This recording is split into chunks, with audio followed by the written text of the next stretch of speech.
Welcome.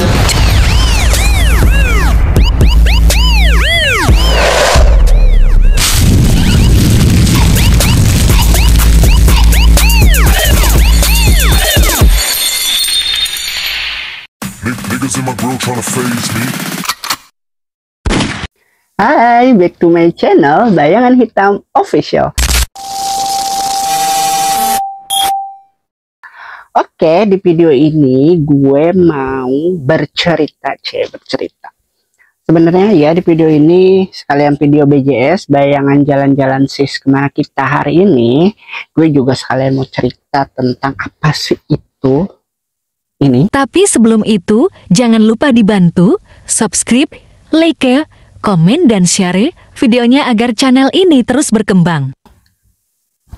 Oke, gue mau cerita tentang Al-Baikal, apa namanya, yang sekarang sedang coba gue kerjakan, gitu ya. Apa sih Al-Baikal itu, gitu. Tapi sambil aku beres-beres kali ya.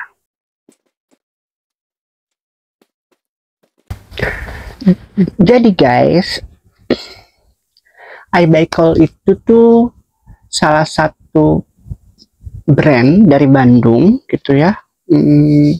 Brand fashionnya apa aja itu banyak. Sepengetahuan gue itu ada baju gitu ya, sepatu, tas, pernak-pernik, aksesoris, lukisan, dan apapun gitu dalam bentuk karya seni gitu ya. Salah satu brand dari Bandung. Jadi bagaimana ceritanya gue bisa ketemu sama si Al-Baikal ini. Ya si Al-Baikal ini tuh menjual segala bentuk karya seni lah gitu ya. Sebenarnya targetnya dia tuh sebelumnya tuh udah punya web toko gitu, dan biasanya yang belinya itu orang-orang luar. Yang belinya itu apa namanya, kebanyakan orang-orang nggak berasal dari Indonesia itu dulu. Terus akhirnya dia buka cabang, dan atau buka anakan dari si brandnya itu. Nah itulah Al-Baikal gitu. Nah gue tuh ketemu sama nih orang tuh udah yang punya lah ya. Kebetulan yang punyanya juga bekerja sama gue akhirnya gitu. Itu di akhir tahun apa Februari akhir gitu, aku juga lupa. Pokoknya kalau nggak salah sehabis berarti Februari. Pertemunya, kenalannya itu di akhir tahun, tapi ketemu terus ngobrol itu pasca setelah kegiatan gue yang apa di pamerannya Ruang Rasa. Jadi kayak Februari akhir atau Maret gitu lah. Nah nongkrong lah, terus gue ngobrol-ngobrol sama dia gitu. Gue tuh awalnya nggak tahu gitu. Dan kebetulan kawan gue itu tuh punya ide gitu. Kalian kan, gimana sih awalnya, aku juga lupa gitu. Jadi awalnya itu salah satu kawan gue yang bareng nongkrong di situ tuh, dia bilang, Jeng, kok baju lu unik-unik sih, lucu-lucu gitu. Terus udah gitu dia bilang, lu beli di mana sih gitu. Terus gue bilang, aku buat sendiri gitu. Karena memang kebetulan secara apa ya, baju aku jarang gitu ya beli. Kalaupun aku beli tuh biasanya memang aku rombak gitu. Jadi nggak ada yang plek-plekan gitu. Jadi aku kayak misalnya ngeliat aja brand atau ngeliat aja orang pakai baju apa gitu, terus gue suka, tapi pasti gue buat sendiri, dan gue ada yang gue rubah-rubah gitu. Jadi kayak hanya terinspirasi atau apapun lah itu namanya. Jadi gue kayak gitu. Tapi ada nggak yang misalkan lo buat sendiri tanpa lo terinspirasi dari orang, atau lo lagi ngelamun kayaknya gue buat baju kayak gini? Ada gitu, banyak, dan beberapa itu dari dulu. Cuman gue tuh kalau dulu tuh kayak bingung masarinnya kemana gitu, karena menurut gue pakaian-pakaian yang gue buat itu tuh agak nyeleneh dan agak berbeda sama selera orang-orang Indonesia gitulah ceritanya, gue bilang. Terus si orang ini tuh langsung kayak oke, bla bla bla, ngobrol lah panjang lebar ini itu. Dari obrolan itu tuh loh, akhirnya dia coba kayak kita kerjasama yuk Jeng, kita buat kayak anakan dari brandnya dia yang biasa itu, yang awalnya yang payungnya gitu, gue kayak mau buat anakan gitu, terus kita buat brand. Jadi harapannya brand ini, wadah ini tuh bisa menjual seluruh produk-produk kayak orang-orang kayak lu. Sebenarnya dia bisa kayak buat bikin karya gitu, bikin baju, bikin sepatu, bikin apa, cuman kayak bingung masarinnya gitu, kayak bingung apa namanya, harusnya dijualnya kemana, ke toko mana, ini mana. Yuk kita coba wadahin gitulah intinya awalnya. Akhirnya gue coba, ayo boleh gitu. Kirain gue tuh obrolan biasa aja, sampai akhirnya berjalan udah sekian lama, ada lagi kita ketemu, terus kita ngobrol itu dengan serius gitu, sampai akhirnya setelah dia kayak siapa aja nih yang produksi atau orang-orang yang masuk, produk-produk apa aja yang masuk dalam brandnya gitu ya. Jadi kayak apa ya sistemnya, mungkin kayak princess yang bekerja sama atas nama satu brand gitulah ya intinya. Franchise gitu, franchise ya gitulah ya. Jadi kayak bekerja sama gitu.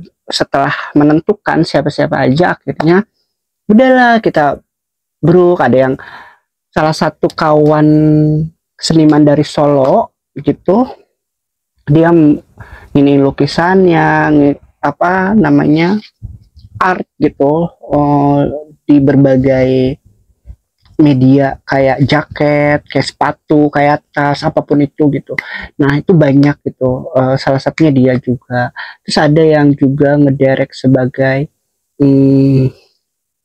apa namanya itu ya, produksi kayak aksesoris, kayak kalung, anting dan lain-lain. Nah gue juga akhirnya mencoba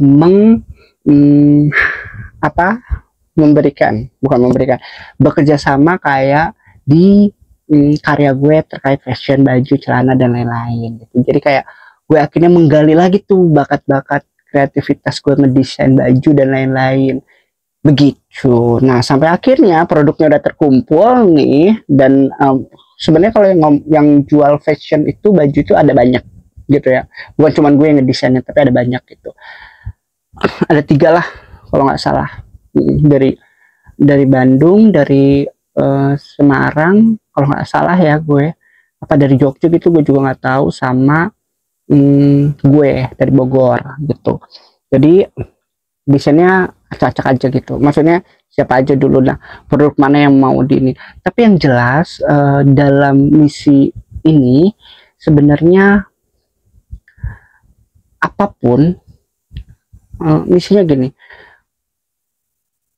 apa yang kita luncurkan adalah bukan cuman menjual sebuah benda, bukan cuman menjual sebuah brand, tapi menjual sebuah karya gitu.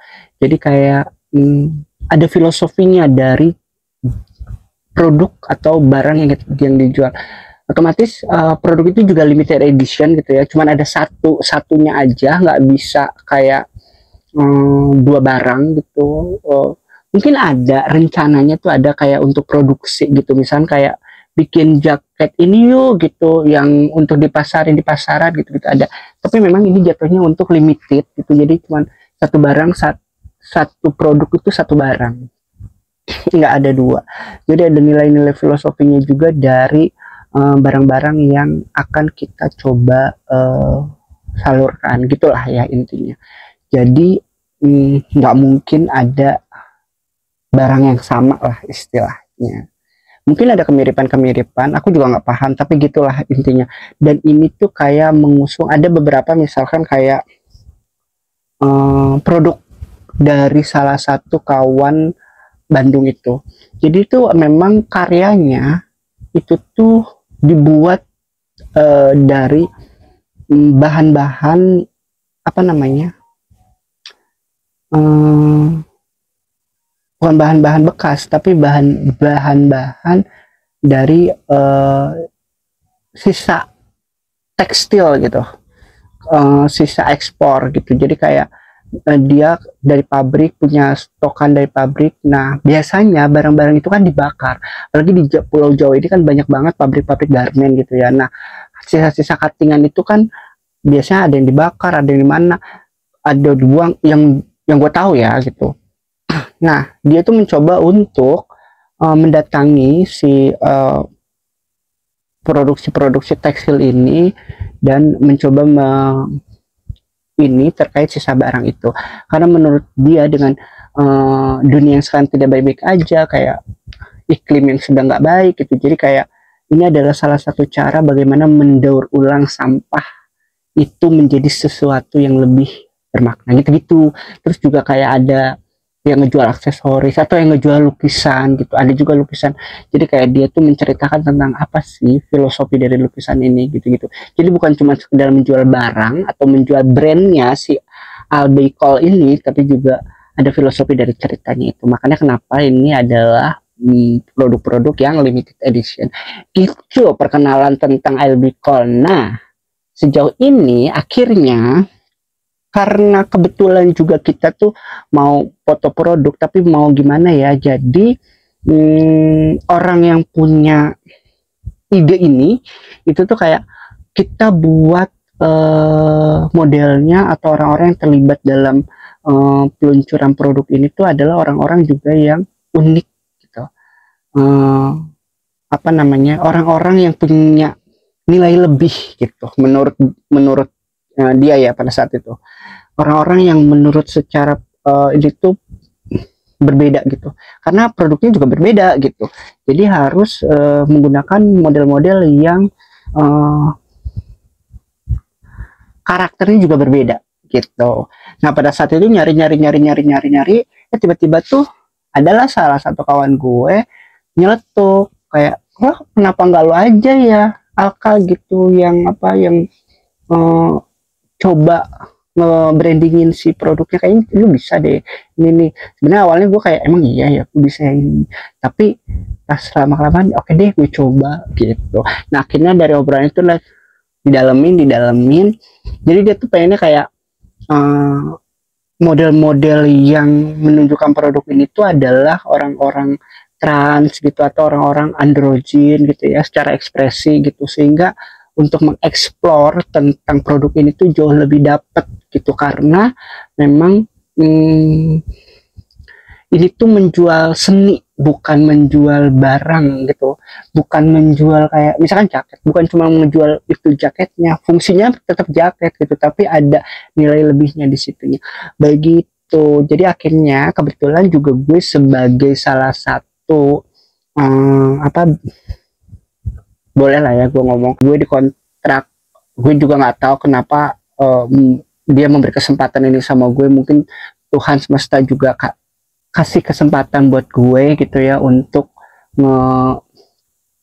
apa namanya ya, melanjutkan kerja gue gitu, karena memang di awal tahun sampai ini tuh gue kayak gue mau fokus di sini aja deh, gue mau fokus di karya aja deh, sehingga orang-orang yang berdatangan juga orang-orang yang bergelut di dunia tersebut gitu ya gitu. Jadi kayak udah deh gue coba gitu, apa namanya, jadi brand ambassador BA-nya si produk ini, yang tugas gue adalah mempromosikan, mengenalkan,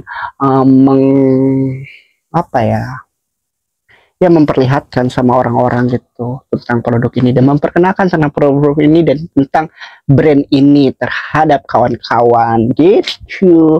Nah kebetulan juga karena gue modelnya mau photoshoot, nah hari ini kegiatan BJS kita adalah jalan-jalan sis ke photoshoot gitu.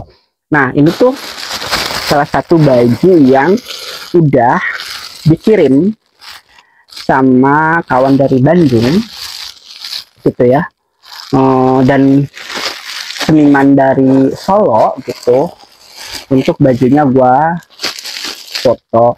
Ini ada 5 baju, jadi udah gua coba-coba, jadi satu bulan sebelumnya tuh kayak nanya-nanya ukuran gue lah ya. Ini juga baju ini gitu, jadi hari ini tuh gue mau photoshoot sama tim.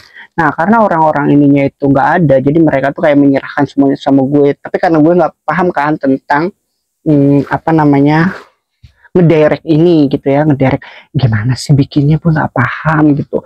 Jadi gue tuh coba ngobrol-ngobrol lah sama salah satu kawan gue. Jadi gue meng-hire orang-orang yang menurut gue punya kualitas di situ dan bisa membantu gue dengan harga miring gitulah kasarnya. Jadi gue ngerekrut Kak Budi Cinta yang waktu itu juga di apa namanya di channel Bayangan Hitam ini jadi apa namanya narasumber ini ya. Aku meng-hire dia untuk ngedirect project ini gitu ya. Terus ada juga dari kameramen apa ya, pokoknya aku kenal dia tuh juga, nggak tahu yang lagi-lagi tadi aku bilang bahwa semesta tuh kayak ngasih ini ke gue gitu ya, ngasih jalan ke gue. Jadi gue tiba-tiba kenal sama salah satu kameramen dari televisi gitulah ya. Gitu. Jadi dia tuh sedang memang kebetulan udah berapa bulan itu tinggalnya tuh di daerah Wanahera, nggak jauh dari tempat gue, kayak ada sekitar 30-20 menit lah ke tempat gue. Jadi gue kayak ngedirect dia juga untuk ini sama makeup artist dari mana sih dia itu. Dia itu aslinya orang Sunda, tapi aku juga nggak tahu persisnya Sunda mana. Tapi dia biasa megang Kak Helty Salman, siapa gitu beberapa. Nah, aku mencoba meng-hire orang-orang ini untuk membantu aku di produksi ini karena aku juga nggak paham dan nggak ngerti sebenarnya. Maksudnya nggak ngerti gitu kalau misalkan cuma kayak makeup tuh gini-gini dong. Takutnya kan udah gitu aja ya. Tapi gue nggak paham karena dia itu punya ini lain lah gitu. Jadi daripada gue mengerjakan sendiri terus hasilnya nggak bagus, nggak sesuai dengan mereka, karena kan gue menaruh barang gue bekerja sama sama brand tersebut, menaruh barang gue, tapi saat ini gue tuh di hire sebagai BA-nya. Dia menyediakan semua, yang itu yang bayar brandnya gitu lah ya, bukan gue semata yang bayar. Tapi gue mencoba negosiasi, gue punya orang ini, gue punya orang ini, gue punya tim ini, gue punya tim ini, kira-kira begini sekali ngedirect dia bayarin segini, gimana kira-kira setuju nggak untuk apa ya namanya mengcover project ini untuk 3 bulan ke depan gitu. Jadi ternyata disetujui. Jadi akhirnya gue punya tim kameramen 2 orang, makeup artist 1 orang, yang ngedirectnya Kak Budi Cinta gitu. Kenapa gue pilih orang-orang ini? Karena menurut gue selain orang-orang ini juga punya kualitas yang bagus, orang-orang ini juga punya apa ya pengalaman yang lumayan, tapi memang kesempatannya bukan kesempatannya terbatas ya, tapi maksud gue kayak gue pengen mencoba bareng-bareng belajar bersama kawan-kawan yang juga sesuai dengan identitas gue gitu. Jadi kayak ayo kita berjuang bersama, ayo kita bangkit bersama, kita kejar semua bersama. Gitulah ceritanya. Jadi sekarang tuh sekitar jam 3 pagi. Jadi gue tuh janjian sama kawan-kawan lain, kru yang lain yang sebagian tuh udah di jalan. Jadi gue di sini berangkat sama si Rio. Itu janjian sama si Rio jam 3:30 atau jam 4, karena sampai sono itu harus 4:30. Ya 4:30 lah, karena kita di lokasi shootnya itu jam 7 harus sudah mulai standby, harus mulai pengambilan foto, karena apa ya, kita kan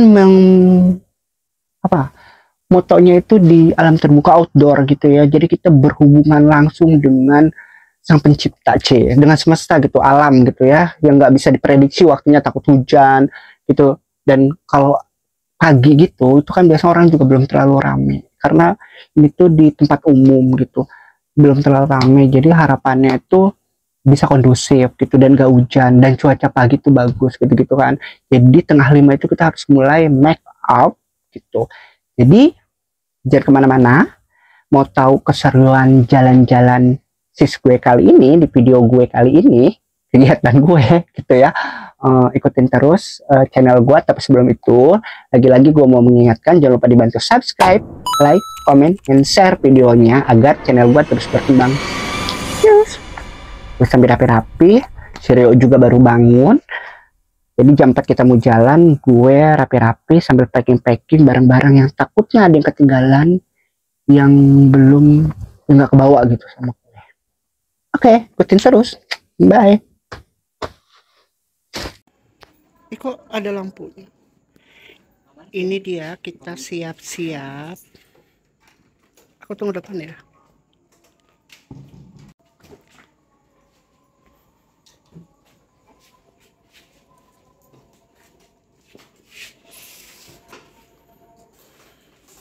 Satu tim sudah di perjalanan. Bismillah. Ini dia perjalanan menuju lokasi photoshoot kita. Tapi kita akan mampir dulu ke salah satu salon nya Kak Cinta untuk make up gitu ya. Jadi ikutin terus kegiatan gue hari ini di part 2. Hai. Positif aja, boom. Ini lokasi make up, jadi gue mau di make up dulu. Oke.